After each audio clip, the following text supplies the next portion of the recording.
जय हिंद दोस्तों, आप सभी का स्वागत है आपके अपने YouTube channel Air Success Sports पर। सो फ्रेंड्स, बात करने वाले Indian coast guard zero first 2023 batch की कट ऑफ के बारे में। यहाँ पर जो बात करने वाले हैं पिछले साल की कट ऑफ के अनुसार, यहाँ पर बात करने वाले हैं कि इस बार Indian coast guard zero first 2023 batch की कट ऑफ कितनी जा सकती है। यहाँ पर पिछले साल यानी कि 02/2022 बैच के अनुसार यहाँ पर हम बात करेंगे जो आपकी पिछले साल की जो कट ऑफ गई थी 02/2022 बैच की, उसके अनुसार यहाँ पर हम बात करने वाले हैं नाविक DV cut off 2022 batch categories wise यहाँ पर हम बात करेंगे। जैसा कि आप सभी लोगों को पता है, जो भी नए स्टूडेंट्स हो उनको यहाँ पर मालूम होना चाहिए कि जो आपकी नाविक डीवी यानी कि इंडियन कोस्ट गार्ड यानी आईसीजी की जो आपकी कट ऑफ होती है वो आपकी कैटेगरीज वाइज डिवाइड होती है।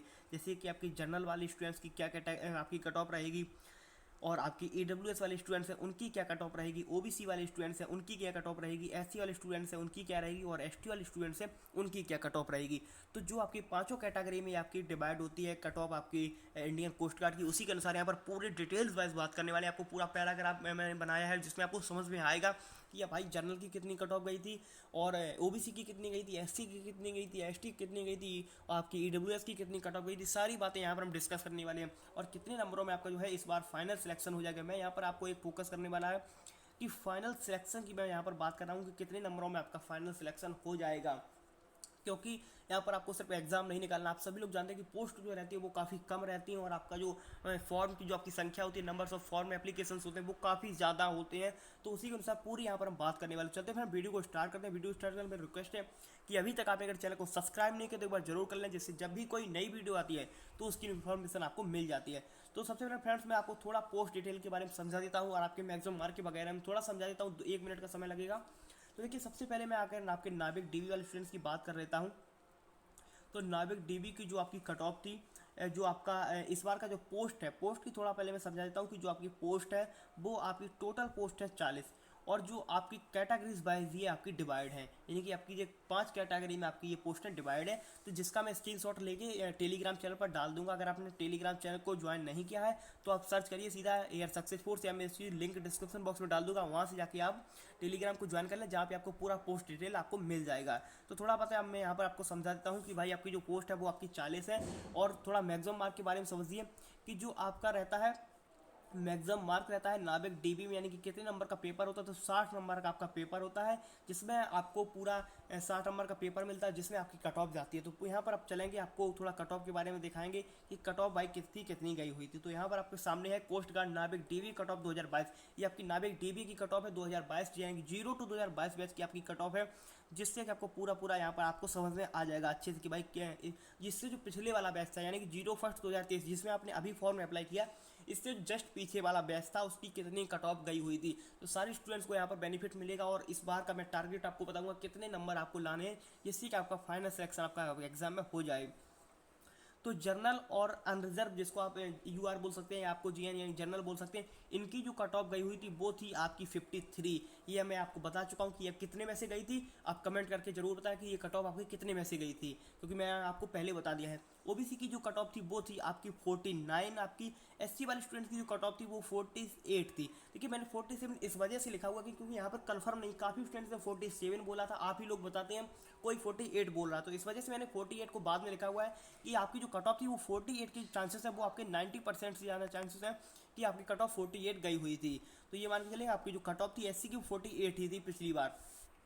एसटी वाले स्टूडेंट्स की बात कर ले तो यहाँ पर भी वही सीन रहता है कि भाई यहाँ पर भी 2 मत थे स्टूडेंट्स की, तो मैं इसको मान के चलता हूँ कि 47 आपकी कट ऑफ गई हुई थी एसटी वाले स्टूडेंट्स की। बिल्कुल कन्फर्म, एक नंबर से कुछ ज़्यादा बड़ा आपका ये मान के चलिए कि अब आपको फर्क नहीं पड़ने वाला। अगर आप एग्जाम में थे तब आपको फर्क पड़ सकता था एक नंबर से, लेकिन अभी आपको क्या है कि 47 थी या 48 थी, एक नंबर का फर्क है। तो ये मान के चलिए कि 48 थी। मैं ये नहीं कहता कि आपका कब नंबर आया, मैं 48 बोल रहा हूँ, और यहाँ पर 47 एसटी वाले स्टूडेंट के लिए। ईडब्ल्यूएस की जो कट ऑफ थी यहाँ पर आपकी एग्जैक्ट आपकी 48 थी। मैं एससी वाले स्टूडेंट्स इस वजह से और बोल रहा हूँ 48, क्योंकि ईडब्ल्यूएस और एससी की जो कट ऑफ रहती है वो अभी मैंने 2 बार देखा कि बिल्कुल एज इट इज ही रही है आपके कोस्ट गार्ड में। तो 48 आपकी ईडब्ल्यूएस की थी, और 48 आपकी एससी वाले स्टूडेंट के लिए थी। ओबीसी के वाले के लिए 49 थी, अनरिजर्व के वालों के लिए 53, और एसटी वाले के लिए 47। तो यहाँ पर आपको मैंने पांचों कैटेगरीज के आपको कट ऑफ समझा दी है। अब इस बार का मैं आपको टारगेट मैं बताता हूँ कि इस बार आपको कितना आपको रखना है। मैंने जैसे कि आपको बताया कि पोस्ट आपकी है मात्र 40, और ये भी आपकी कैटेगरीज वाइज आपको डिवाइड करनी है। यहाँ पर अगर आप देखेंगे तो आपको अपने फाइनल सिलेक्शन के लिए अगर आपको एग्जाम क्रैक करना है तो आपको ये मान के चलिए कि आपको इतना टारगेट रख के चलना है। अगर आपको सिर्फ एग्जाम क्रैक करना है तो आपको कोई भी कैटेगरी का स्टूडेंट्स हो, मैं सिर्फ एक को टारगेट रख के आपको बोल रहा हूँ कि आप एक को टारगेट रखिए, वो है आपका अनरिजर्व यानी कि जनरल। यहाँ पर अगर आप देखेंगे तो अनरिजर्व आपको टारगेट रख के चलना है कि इसकी कट ऑफ कितनी थी, 53 आपकी कट ऑफ थी। और यही आपको एक टारगेट जो आपको नंबर सब दिख रहा है कि इसमें मैं से भाई कम से कम इतना नंबर आ जाए कि मेरा फाइनल सिलेक्शन हो जाए। अब मैं बात कर लेता हूँ 01 2023 बैच की कि भाई आपकी बार आपको फाइनल सिलेक्शन के लिए आपको कितना टारगेट रख के चलना है, क्योंकि फाइनल सिलेक्शन आपको लेना है तो फाइनल सिलेक्शन के लिए आपको कितना टारगेट रख के आपको चलना है।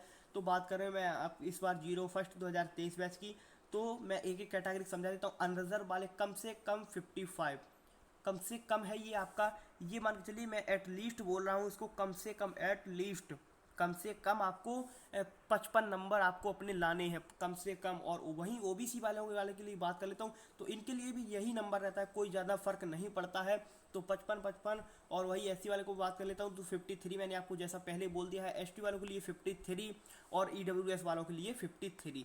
ये आपके तीनों टारगेट्स मैंने बता दिए हैं, ओबीसी और अनरिजर्व 55, एससी 53। लेकिन कोई भी स्टूडेंट्स हो किसी भी कैटेगरी को, मैं यहाँ पर पांचों कैटेगरी की बात कर लेता हूँ, अनरिजर्व, ओबीसी, ईडब्ल्यूएस, एससी और एसटी, पांचों कैटेगरी की यहाँ पर मैं बात कर लेता हूँ। इसमें अगर मैं बात करता हूँ तो आपको सिर्फ और सिर्फ एक टारगेट रख के चलना है, वो है आपका 55 आउट ऑफ 60, यानी कि 60 में से आपको कम से कम 55 नंबर लाने हैं अपने फाइनल सिलेक्शन के लिए। और आप अगर इससे कम लाते हैं तो फिर आपकी जो चांसेस है वो आपके सिलेक्शन के बहुत रेयर हो जाते हैं, कम हो जाते हैं अगर आपके 55 नंबर से कम है तो, क्योंकि पोस्ट जो रहती हैं वो आपकी मात्र 40 हैं। और अगर फॉर्म की संख्या अगर आप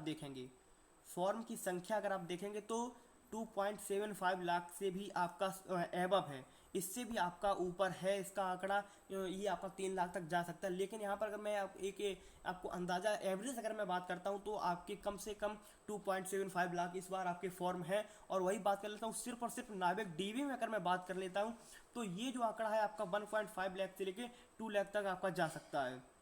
ये आंकड़ा आपका 1.5 लाख से लेकर 2 लाख तक आपका, जैसे क्योंकि नाविक डीबी में ज़्यादा फॉर्म अप्लाई होते हैं हर बार। अभी मैं एक पोल एग्जैक्ट करूँगा, वहाँ पर आप जाके इसका पूरा जो व्यू है वो आप देख सकते हैं। तो आई होप सारे डाउट्स आपके कट ऑफ को लेकर आपको यहाँ पर समझ में आ गए होंगे। तो यहाँ पर मैंने आपको पूरा यहाँ पर आपको समझाया हुआ है। और इस बार का टारगेट आपका 55 का रहने वाला है 01 2023 बैच का। इससे कम अगर आप लाएंगे तो मैं जैसे कि बोला कि सिलेक्शन हो सकता है, जैसे एसटी कैटेगरी में हो सकता है, एससी में हो सकता है, ईडब्ल्यूएस में हो सकता है, लेकिन वहीं जनरल अगर आप ओबीसी के हैं तो फिर आपका मामला फंस सकता है 53 या 50 के नीचे।